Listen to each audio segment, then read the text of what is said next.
Kate a fait ses débuts avec un nouveau look plus réservé pour son premier engagement de 2022.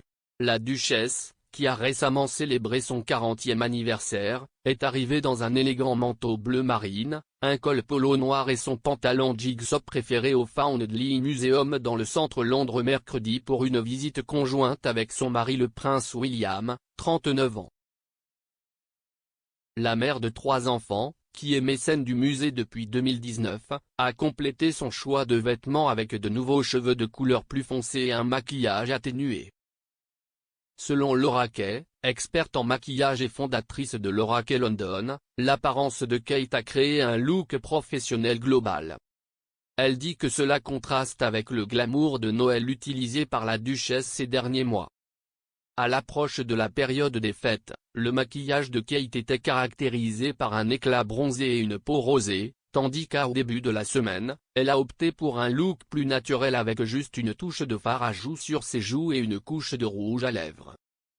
Laura Kay a déclaré que la nouvelle couleur de cheveux de Kate semblait très adulte et sérieuse par rapport à son ancienne coloration.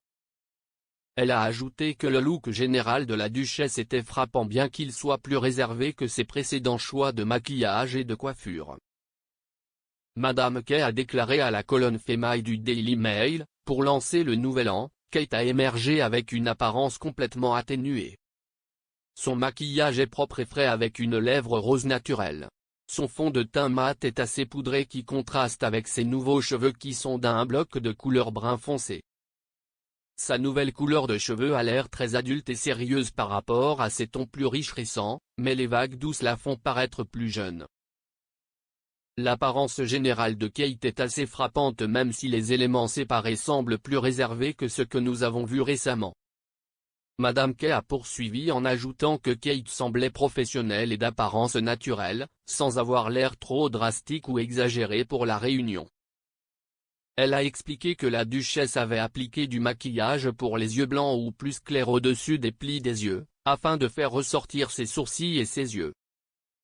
L'experte en beauté a décrit cela comme une astuce classique qui est utilisée pour refléter la lumière et aider à flatter le visage, et cela a été complété par une petite quantité de fard à joues en poudre rose qui donne à ses pommettes un aspect frais et rose.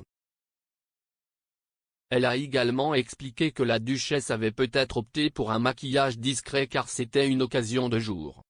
Cependant, elle a ajouté que les choix de Kate peuvent également avoir été influencés par un autre facteur. Elle a déclaré, Kate porte un masque facial sur certaines photos, ce qui pourrait également être le raisonnement derrière ses choix de maquillage car elle ne veut pas qu'il y ait trop de transferts ou de bavures. Kate et William portaient tous deux des masques faciaux lorsqu'ils pénétraient dans le bâtiment conformément à la politique du musée, qui demande aux visiteurs de porter un couvre-visage. Pour sa visite au Foundling Museum, Kate a porté à nouveau un manteau qu'elle avait enfilé pour la première fois il y a 2 ans lors d'une visite à la pépinière et à l'école maternelle de Stockwell Gardens.